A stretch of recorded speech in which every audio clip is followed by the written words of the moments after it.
Have you ever wondered why some people seem to instantly trust strangers while others keep their guard up for years? What if there was a way to shortcut that process and build instant rapport? Hello, listeners. Welcome to Social Skills Coaching, where you become more likable, more charismatic, and more productive. Today, we're highlighting Patrick King's book, How to Extract Info, Secrets, and Truth. And although it sounds like it, this is not a junior FBI agent manual. Although that wouldn't necessarily be a bad thing. Today we're looking at how you can more quickly get people to trust you. Specifically, how human beings earn trust through observation and indirect questions. Thanks for joining us today.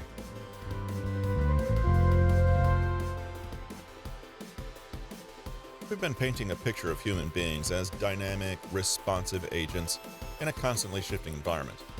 We can observe them and their environment and make inferences and educated guesses about who they are, as well as use indirect questions to subtly confirm our suspicions or reveal deception. But one way to elicit information that you might not have thought of is to work not on the person themselves, but on the environment they're in. It's a subtle shift, but it comes down to creating an atmosphere of trust and comfort. Some people start with zero trust in strangers and keep their guards high until they see enough signs that they feel comfortable letting their guard down. For these people, trust is slowly earned and a privilege, never a given. Trust is the ultimate placing of faith in someone, and that's not something to be taken lightly. On the other hand, other people immediately embrace strangers with open arms and assume good intentions. This is where trust is automatically given as a policy with the understanding that it can be lost. Wherever you might fall on that spectrum, it's clear that trust is assigned different values based on people's experiences. If you've had positive experiences with being open with strangers, you're more likely to continue in that fashion and vice versa. This is all to say that trust can be a hard quality to nail down, perhaps harder than other facets of likability and charm. But is there a way to shortcut the process if you come across someone who thinks trust is to be earned over a long period of time? How can you win over even the most guarded and standoffish person who doesn't even leave their bag with you when they use the restroom? Well, on the topic of direct trust alone, there's a multitude of studies about what compels that feeling. A 2018 study called Stimulus Generalization as a Mechanism for Learning to Trust by Oriel Feldman Hall found that trust we feel toward others depends on if the person resembles a past individual that was either trustworthy or untrustworthy. This would imply that trust functions more like what made Pavlov's dogs salivate, a knee-jerk reaction based on a simple association. For a more conventional perspective, a 1985 publication called Trust in Close Relationships by Rempel, Holmes, and Zana found that trust requires reliability, predictability, and thinking that the other person is concerned with your feelings. However, one of the first landmark studies on trust provides a more interesting and perhaps indirect insight into what creates trust, and it's one that we can harness for likability as well. More is better.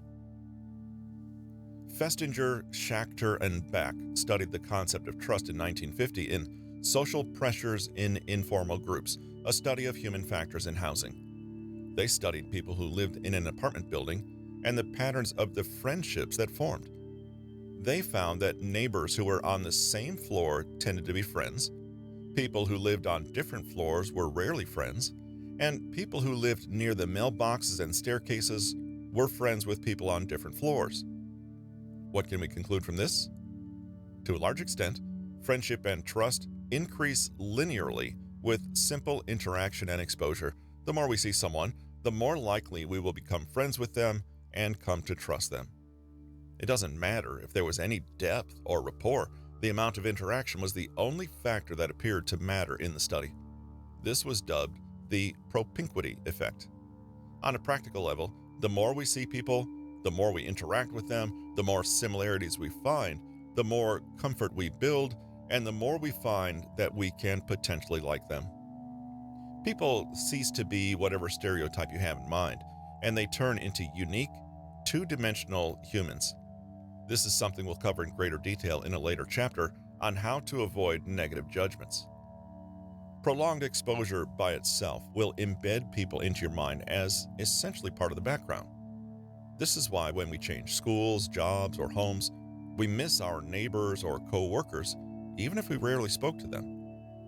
There's been so much exposure and interaction that we tend to view them in a positive light and associate them with the environment as a whole.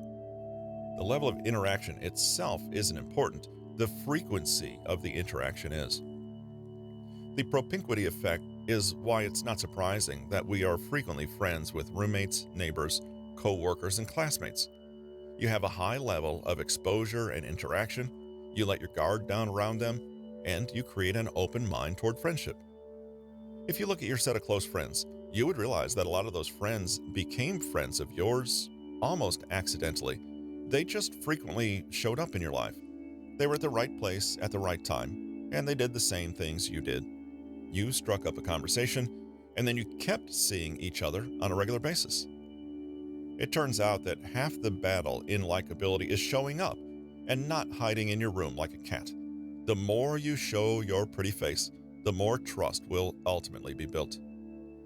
For those you are specifically targeting to make friends and build trust with, make sure to frequently bump into them.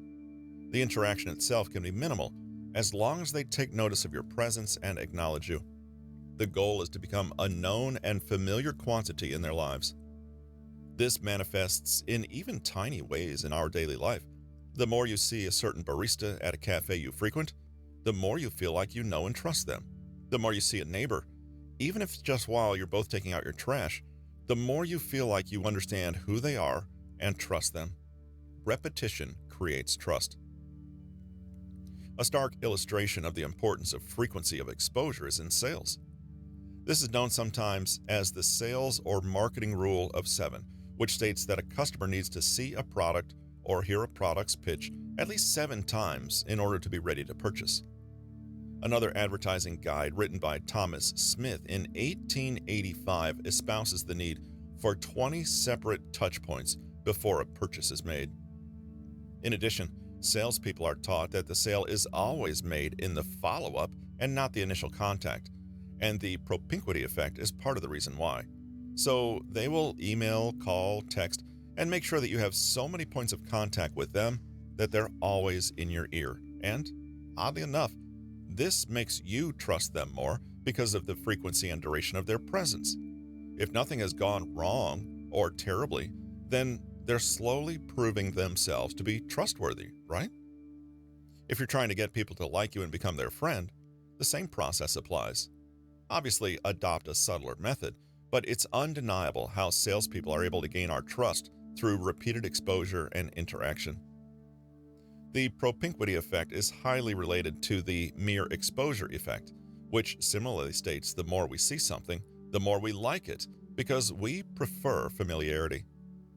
In 1968, in Attitudinal Effects of Mere Exposure, researcher Robert Zajac showed participants Chinese characters, some characters only once, and some up to 25 times.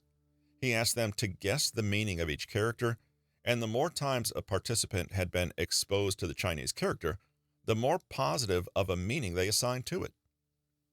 These various effects demonstrate that things tend to grow on us, and sometimes our tastes arise out of exposure and familiarity, not free will or actual affection. Familiarity is the ultimate precursor to trust.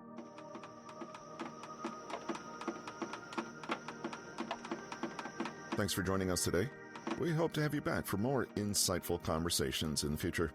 Stay connected and keep building those meaningful relationships.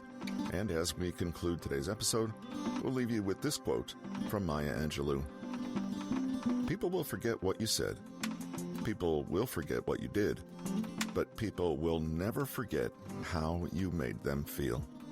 So, as you engage with others, focus not just on the words and actions, but also on creating positive feelings that can deepen trust over time.